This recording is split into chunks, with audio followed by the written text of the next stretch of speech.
Oke, bismillahirrahmanirrahim. Assalamualaikum warahmatullahi wabarakatuh. Berjumpa lagi dengan saya di channel Ali Indonesia dan Malaysia. Semoga semuanya sehat selalu.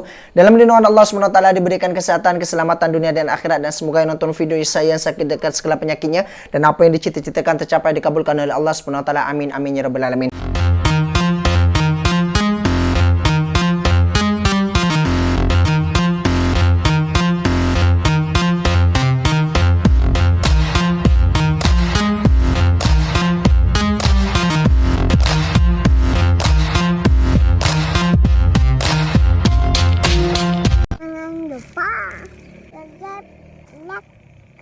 Dan komen.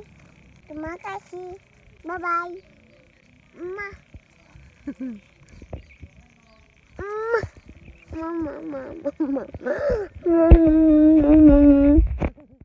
Oke guys, jadi di video kali ini sebab sekarang ini tengah viral-viralnya. Oke, tapi memang banyak tapi berbeza-beza. Sebab ini daripada sebab ramainya pendakwah-pendakwah sekarang di Indonesia nih, sebab dah berstatusan sebagai anak kiai, dah berstatus sebagai lepasan pondok ataupun dia semua modal tekad saja, dia mampu berceramah, jadi penceramah macam itulah di publik ataupun di tempat umum macam itulah.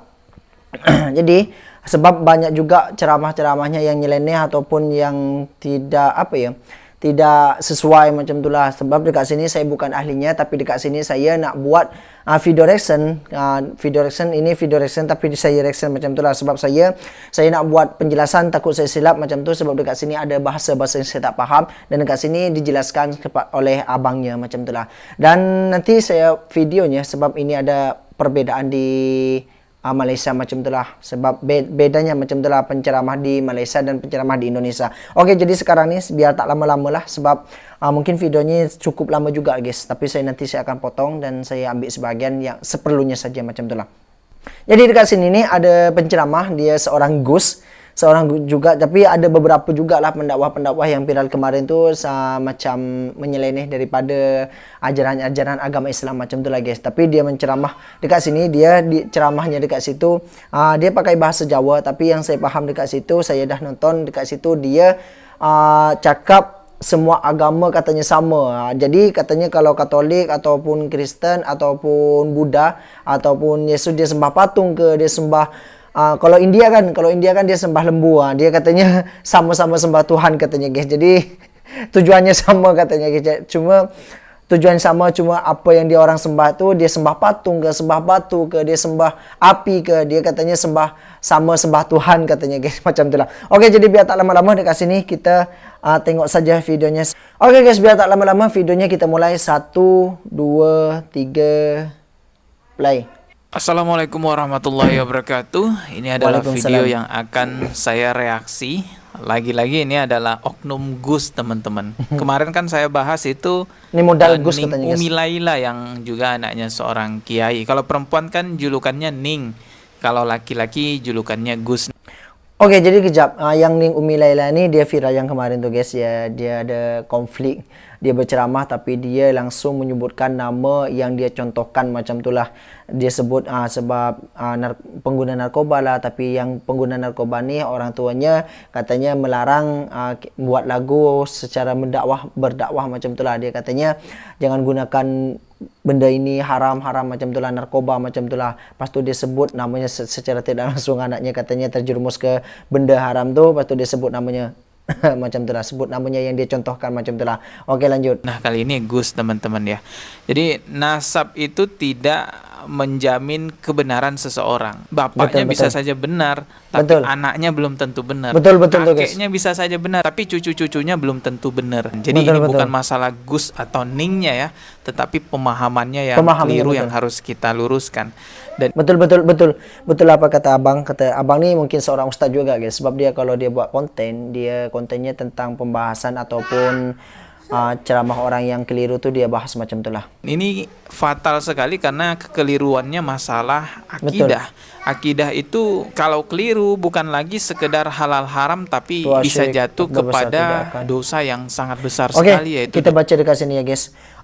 dosa syirik akbar besar tidak akan diampuni oleh Allah jika mati dan belum bertaubat.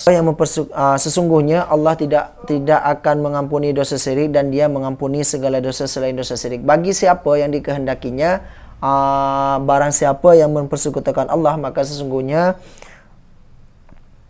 ia telah berbuat dosa yang besar. Oke, kita lanjut. Jadi yang tadi yang abang bahas ini dekat ini seorang Gus, seorang anak kiai, tapi dia sudah berani, masih muda lagi guys, mungkin umurnya sekitar 17 ataupun 18 tahun. Jadi dia sudah berani berdakwah di tempat umum, di panggung macam itulah. Lepas tu dia menyebutkan semua agama katanya sama, semua agama Tuhannya sama katanya guys, macam itulah. Jadi orang yang sembah batu, yang sembah api, katanya Tuhannya sama, macam tu lah guys. Oke, jadi dekat sini kita lanjut lagi. Dosa kesyirikan teman-temannya, yang mana Allah itu kan berjanji bahwa orang-orang yang mati dalam keadaan membawa dosa syirik tidak akan diampuni dosanya dan akan kekal di neraka. Jadi ini penting sekali untuk dibantah. Coba kita simak nih videonya. Rumangsane wong ibadah dekat sini bahasa Jawa ya, tapi abang nih. Nah, jadi ini bahasa abang Jawa. Nanti jelaskan. Kemarin saya lihat di komentar ada beberapa orang yang tidak mengerti bahasa Jawa yang subscribe channel ini. Nanti coba saya akan jelaskan ya apa yang dimaksud oleh Gus ini. Ya ampun rumangsa lek ngibadahe wong kuwi ya pas salat tok. Ampun. Rumangsane wong ning gereja kuwi ora ngibadah, nggih ngibadah. Mung beda carane. Ngoten tok. Beda caranya katanya guys. Lho napa mawon jenengan nyembah? Napa mawon niki tetep rujuke teng Gusti Allah kok.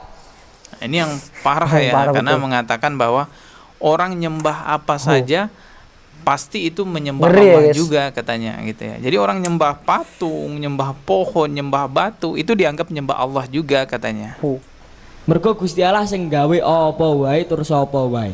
Mergo Gusti Allah sing gawe apa wae katanya. Karena Allah Subhanahu wa taala yang bikin apa saja gitu. Jadi orang nyembah apa saja sama aja nyembah Allah. Nauzubillah. Rumangsane wong tenggene gereja, wong tenggene Buddha nyembah kuil ngoten niku mboten nyembah Gusti Allah. Nyembah Gusti Allah. Tapi carane beda kalih wong Islam.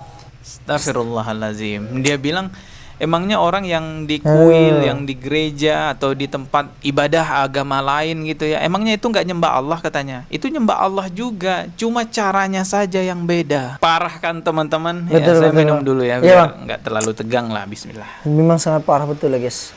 Teruk kali. Jadi ini sama seperti pemahaman Buya Ar-Razi yang pernah saya bantah juga di channel ini teman-teman.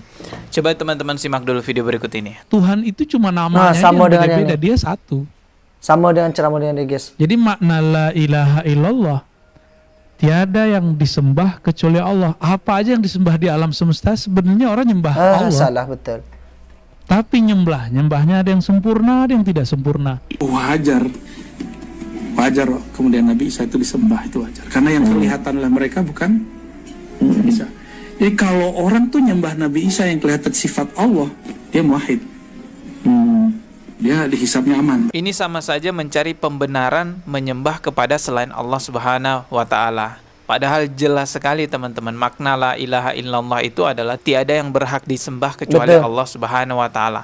Siapapun itu, apapun itu nggak berhak disembah dengan alasan apapun.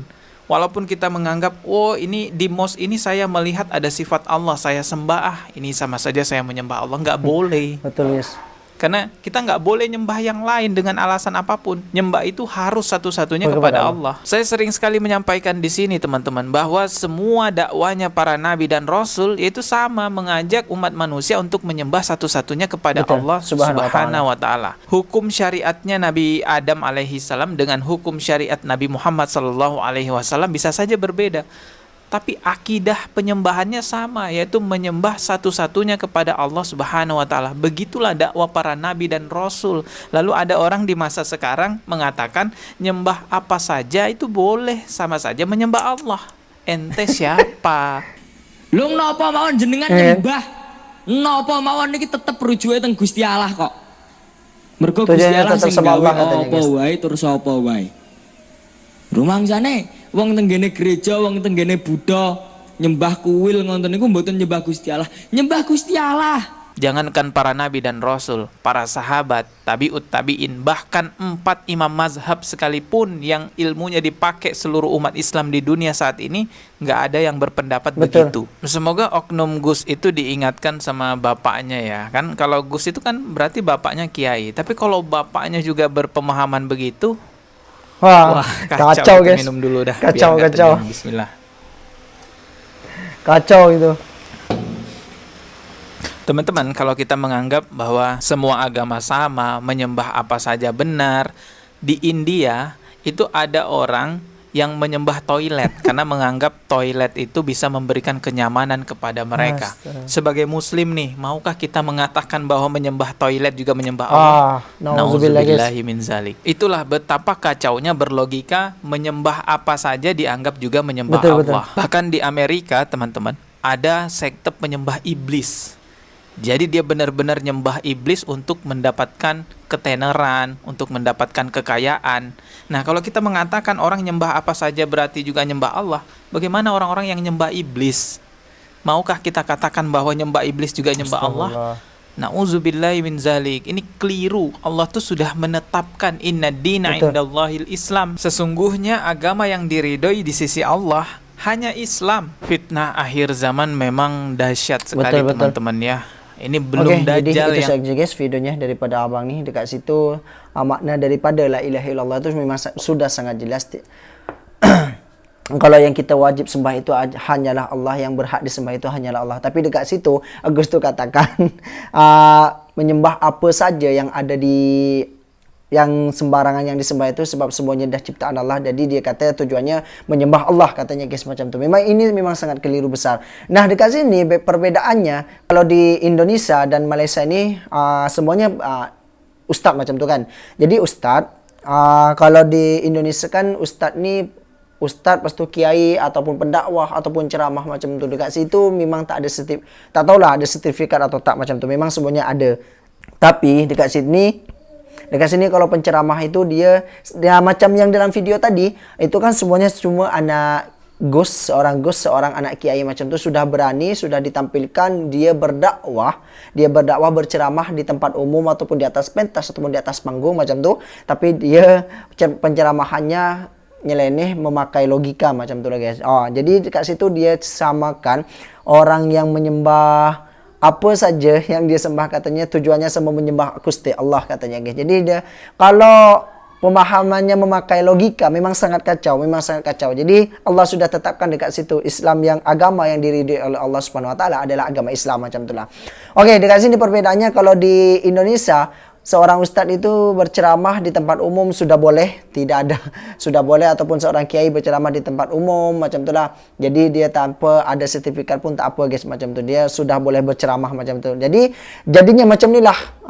Macam inilah kalau tanpa sertifikat macam tu. Kalau di Malaysia itu kalau ada ustaz macam tu, memang ada ustaz, tapi seorang ustaz ni kalau tanpa ada sertifikat daripada negara, dia memang tak boleh berdakwah ataupun berceramah di tempat umum ataupun di sosial media ataupun di tempat umum ataupun di atas panggung macam itulah. Jadi kalau di Malaysia itu kena ada sertifikat wajib. Baru seorang pendakwah, seorang kiai mendekat Malaysia itu kena ada sertifikat daripada negara, sertifikat ceramah, sertifikat mendakwah macam tu lah guys. Okey, jadi dekat sini saya akan tunjukkan salah satu gambarnya, dia memang disebutkan oleh MUI di Indonesia macam tu lah guys. Okey, jadi dekat sini yang viral yang disebutkan oleh MUI. Jadi kalau di Malaysia tidak ada penceramah boleh berceramah tanpa ada sertifikat dari pemerintah, kata Ketua Komisi Dakwah MUI. Dan dekat sini penceramah wajib memiliki surat tauliah di Malaysia macam itulah. Jadi kalau saya salah ataupun silap ataupun berita ni memang benda ni kalau salah, ke orang Malaysia boleh komen dekat bawah apakah betul kalau pendakwah ataupun penceramah di Malaysia itu kena ada sertifikat ataupun ada tauliah di Malaysia macam itulah. Okey, dekat sini lagi Ketua MUI sebut di Malaysia cuma bersertifikat boleh berceramah. Jadi kalau di Malaysia itu kalau yang ada surat izin daripada pemerintah itu baru boleh berceramah di media ataupun di tempat umum ataupun di sosial media macam itulah guys.